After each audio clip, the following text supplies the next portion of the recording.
did the Old Testament Jews help the poor? Let's talk about that. 5 minutes!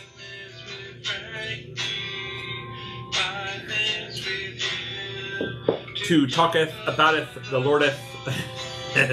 King James Version. Wow. Yeah. Good morning, beautiful people. It is Tuesday. Sorry I wasn't on yesterday. I kind of just rested the whole day. Thank you for Martin Luther King Jr. and what he did. We celebrated. Anyway, so today is Tuesday, day 1034 that we've been doing this. And the Jews had these really cool laws. Now, if you read Leviticus is, a lot of people say it's boring, it's hard to understand because of all these laws. But if you put it in perspective, all the laws pointed to Jesus. All the laws pointed to worship, and all the laws pointed to being safe scientifically, away from bacteria and away from diseases, and he was saving his people. And so they're really cool laws, 613 laws, and that included the 10 Commandments. The 10 Commandments were like the foundation, and then all the other laws came out of that. And so Leviticus, we're going to talk about Leviticus this week. And then on Sunday, it's going to be Numbers, how to find Jesus in Numbers. So if you want to, you can go on YouTube, the Grace Community Church 0306, I think.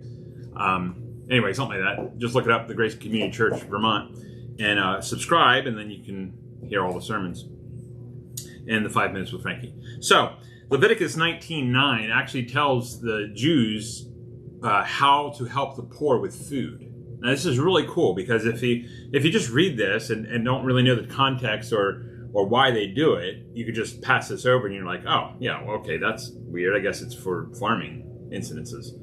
But when you read this, it helps the poor because they have ways to get food without being embarrassed or without asking.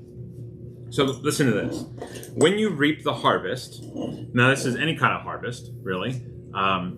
They harvested olives and grapes and grain and a whole bunch and wheat.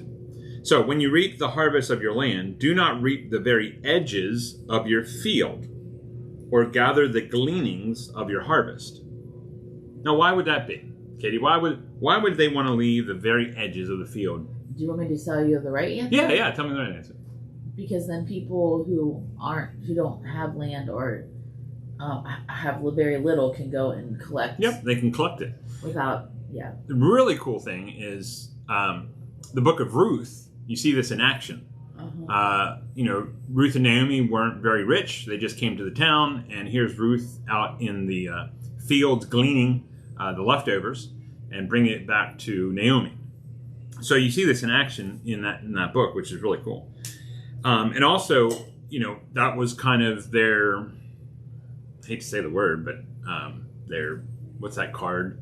The EBT card? Oh yeah, like food stamps. Food stamps. It was their way of giving benevolence. Giving benevolence, yeah. Okay? So the nation actually took that over as a religious thing, not hey, I'm not going to pay attention to the poor, so I'll just give it to the government and whatever.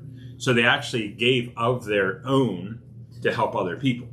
So it was a very cool system. Now, obviously, the system breaks down when you're greedy, and they keep doing that, and they break the law, then they had to go sacrifice. But if the farmer was really, truly trying to obey the law, he would do that. And then people would have that opportunity to go and get that. And actually, the cool thing also is when they gleaned it, they could actually take the seed and go plant it themselves. So that would help maybe another farmer or a young farmer to start their fields and help other people. So it's a really cool law. And so if you look at Leviticus in the context of each of those laws, if it was for healing or diseases, worship, or to get closer to God, to point to Jesus, all three of those things, every law fits in those three things. And then the foundation was the 10 Commandments. So we're going to go through the book of Leviticus and see what really the heart of those laws were. And obviously, in the big picture, we could not keep the laws, so that's why Jesus had to come to fulfill all the laws. so we would get to God. And the law is good, but it was pointing to our sin and our sinful nature. So I love you. Jesus loves you too. You have a great Tuesday. Love you. Bye. It had to be over 5 minutes.